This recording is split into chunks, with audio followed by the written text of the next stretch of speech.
All right, good morning. Today we're going to cover another African proverb, even though today is chest day. That's how much we love doing the proverb. So the proverb we have today comes from Uganda, and the proverb says, water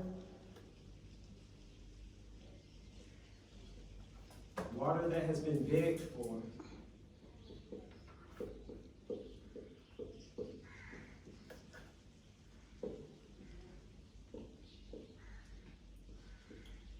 does not quench the thirst. So I just want you to take a few minutes to really think about what that means to you, and then I want to hear your feedback. What does quench mean? Quench means to soothe. So for example, if you're very hungry, you would soothe your appetite by eating. So when you say you need something to quench your thirst, that means you're so thirsty, you're so dehydrated that you need to drink some water to kind of satisfy that craving. So like if you're outside playing soccer and you're sweating, you want something to drink. So you'll get what? Water, or you'll get Gatorade or whatever to quench your thirst. All right, so that's what quench means. So but what does this proverb mean to you? Water that has been begged for does not quench the thirst.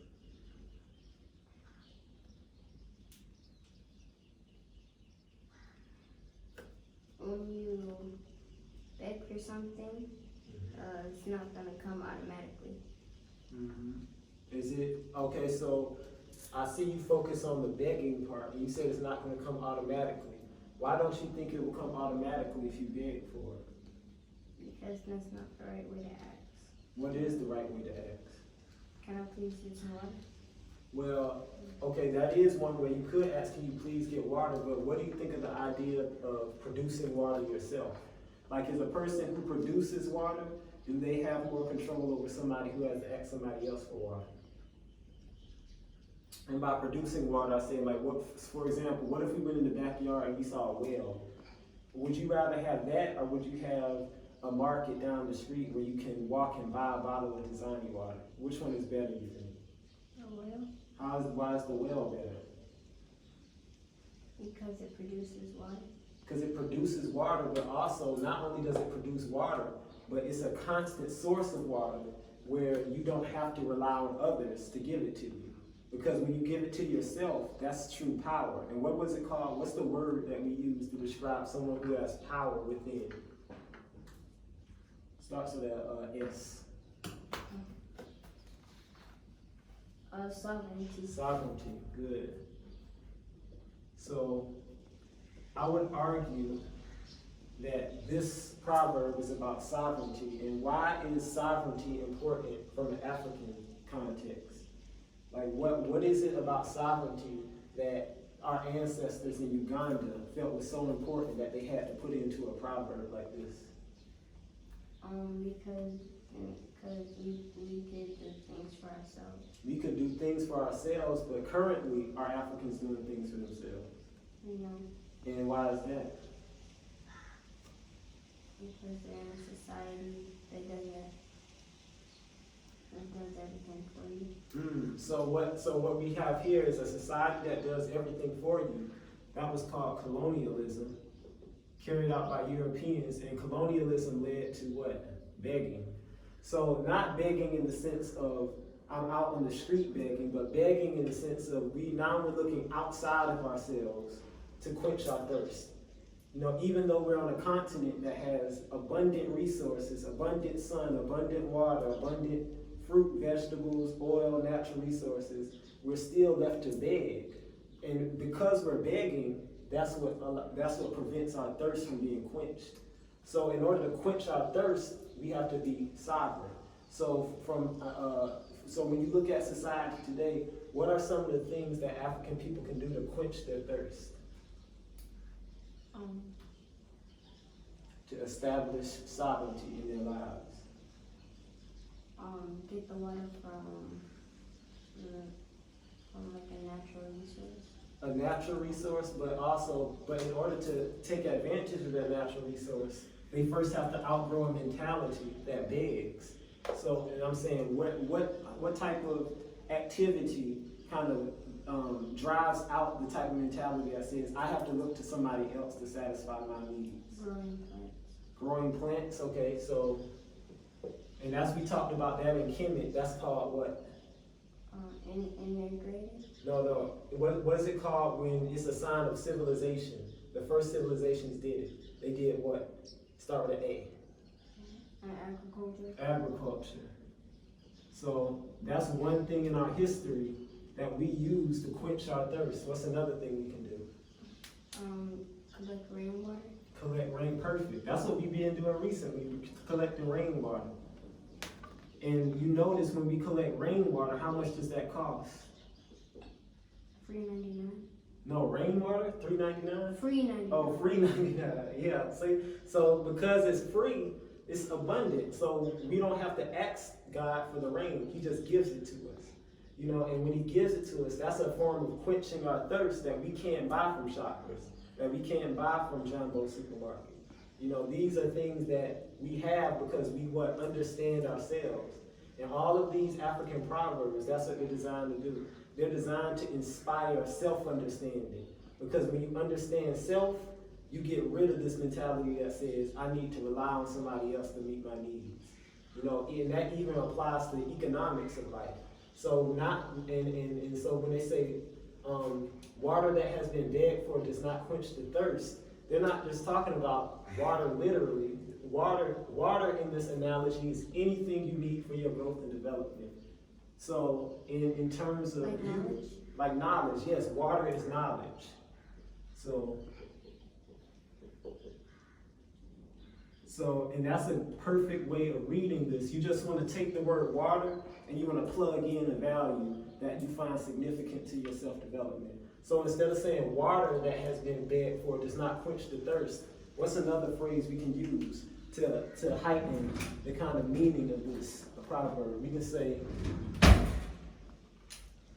so instead of water, we can say reparations. How about that? That's something Africans ask for often.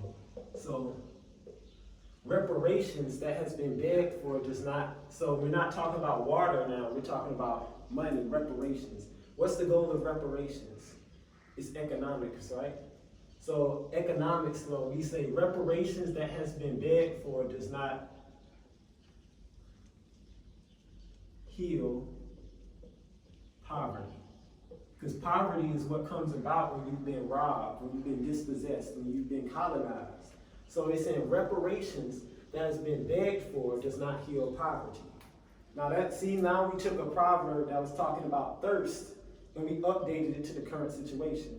So if reparations that has been begged for does not heal poverty, what will heal the poverty? Make our own.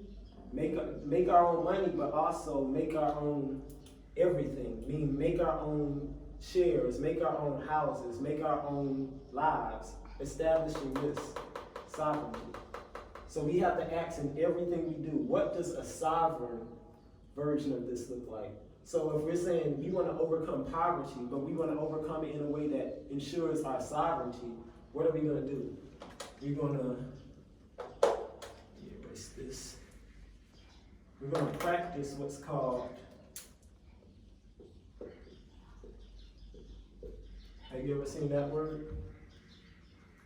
Ujama. Ujama. And do you know what language it is? Swahili. Yeah, how do you know it's Swahili? Because the holiday Kwanzaa. Exactly, it's right, perfect, that's it. It's part of the Kwanzaa celebration. Nguzu Saba in Kwanzaa. That's very good. See, most people, when they see words, they like, I just saw it in a book, but you saw how you could connect this concept to an African-centered holiday. That's good, because that's showing you're thinking out of your African mind. You know, so Ujama is a Kiswahili word, and it's part of the Nguzu Saba, which are the 7 basic principles of Kwanzaa. So Ujama means, what do you think in the context of this proverb, what do you think Ujama means? I can't remember what it means. It means cooperative economics. And self-control? Self-determination. That's Kujishabulia. That's another part of the Nguzu Saba, but it's not Ujama. So it's cooperative economics, but it also means familyhood. See, now this is very important, the idea of familyhood, because when you have a familyhood, you're no longer begging. When you destroy the African family, you induce within people a kind of begging complex.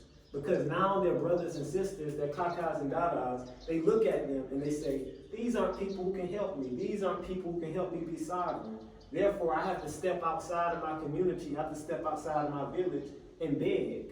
But when we know from where we come, when we know the value of family, and we know the value of cooperation, we no longer have this sense of begging. Now we have our own water well. Now we have our own food. Now we have our own resources.